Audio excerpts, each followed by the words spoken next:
welcome back to Rugged Mountain Homestead. My name is Sarah, and after receiving several requests about the chicks, let's go down and take a look and see how much they've grown, and let's get a little update on how they're doing.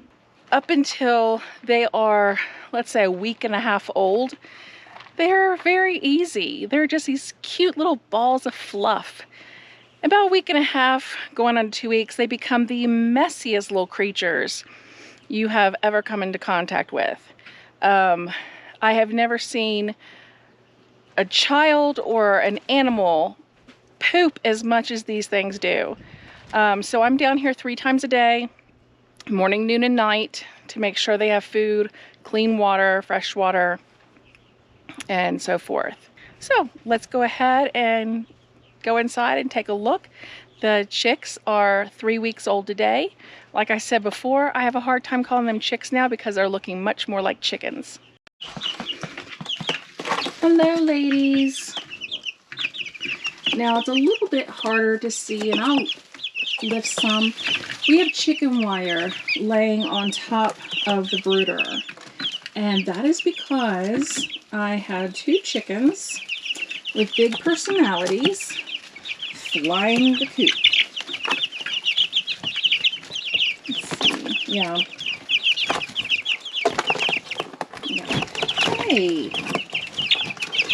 The ones that Dean liked, the white one like you see right there on top of that box, those are leghorns.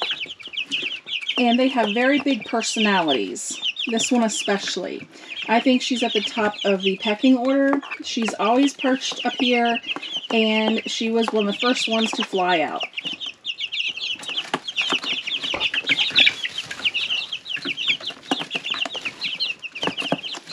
The brooder looks somewhat different because for this video I took out their feed tray because it had their feed in it, but it also had a lot of the shavings. I just, probably right before we came down here, I changed out their waterer, and they already have some shavings in it. But that happens because over here, they are at the stage where they are naturally scratching and pecking. And they do that outside because that's how they look for food and for bugs. But yes, when they do that, it throws a bunch of shavings in the air and it lands in the water. Now I also took out the warming plates. The reason I did that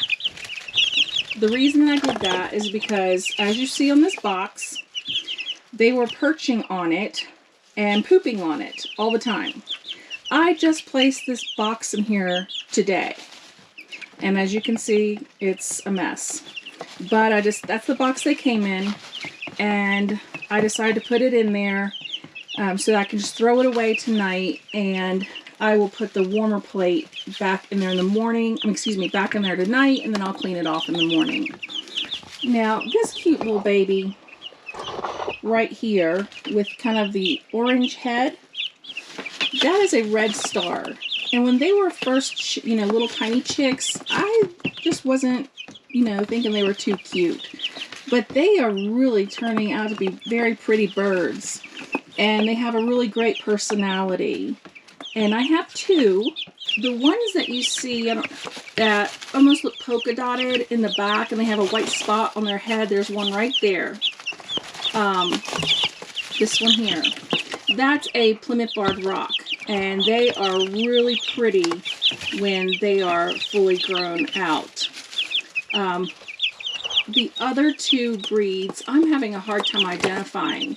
I have 4 black Australorps and then 2 silver-laced Wyandottes. The black Australorps look like penguins. And as you can probably tell, it's pretty warm in here.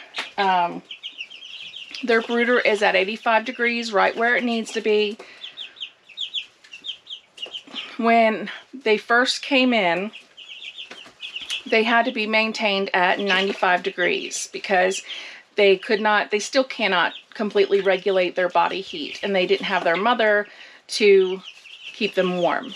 So each week you're able to reduce the heat by 5 degrees. So we're at 85 degrees in the brooder now, which is much easier to maintain than 95 degrees. Now, if you're thinking about getting chickens, let me talk to you about this brooder. I am not impressed.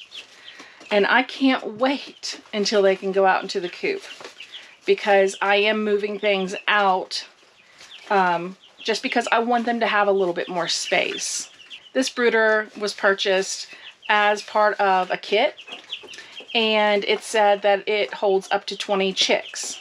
But as they get bigger, I just feel like they need more room.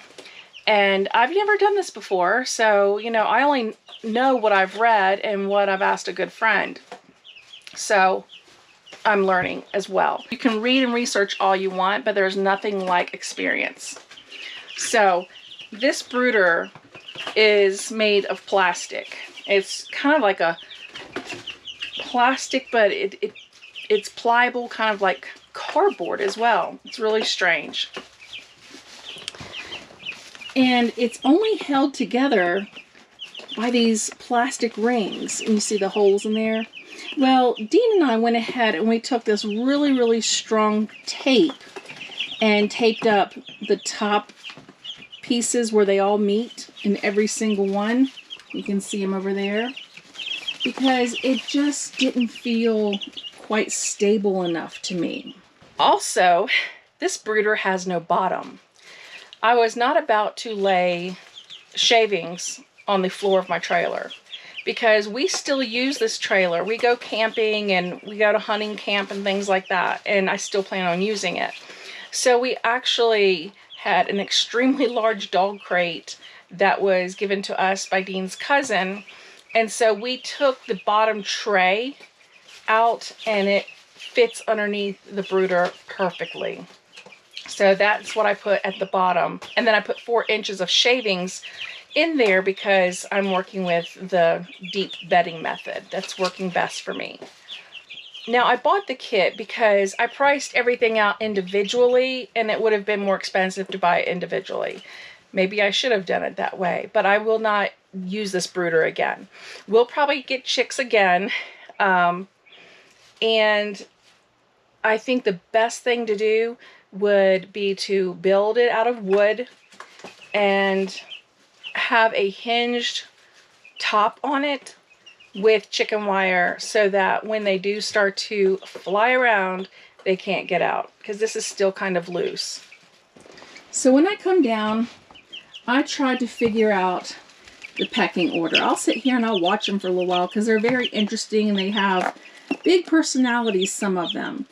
Now I think that, I'll try and pull this back and hopefully nobody will escape on me. They're going to be really curious. But the barred rocks, the ones that look kind of polka dotted and have the white dot on their head, they're very docile.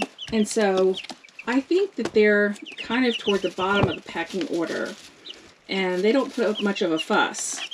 This little lady right here, she is so bossy.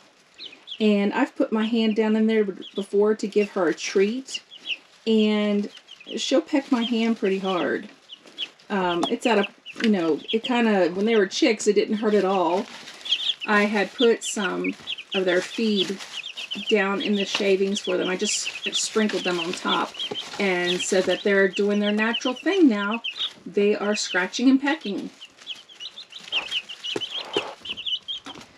But they're really inquisitive. You can see that the box that they came in has holes in the side. And when I first put it down in here, they were very leery of it. But once they realized nothing was inside and they were all safe, they are using it exactly for what I want them to, perching on, because they were perching on the water and on the heating plate, and it was gross. And I also put a little block over there in the corner for them to perch on. Chicky, chick, chick, chick. There you are. You're looking up. They'll come toward me if I put my hand down there, but they don't really like to be petted too much. Yeah. Yeah, see, I didn't get that. Yeah. Yeah. You're a little meanie. You are not very nice. And I don't know, like I said, I've never raised chickens before, so I don't know what to do about that, other than keep my hand out of her face.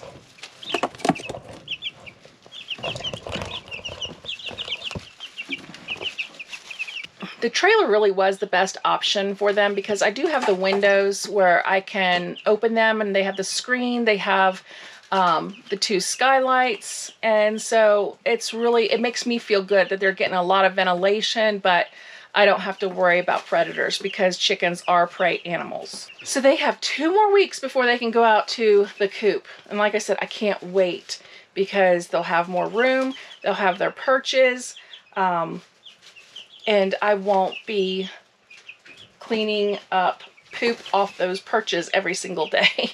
And I can bomb clean the trailer and get my trailer back so that if we want to go anywhere, we can. Goodness. Okay, ladies. Have a good afternoon. I'll see you this evening. So if you're thinking about getting chickens, don't be afraid. I was excited, but also a little bit nervous about keeping them alive and taking good care of them. If I can do it, truly anybody can do it. It's a little intimidating at first, but after that first week, you really get it down. They're really good. They're fun to watch, but some are a little sassy, and I'll just have to learn how to deal with that.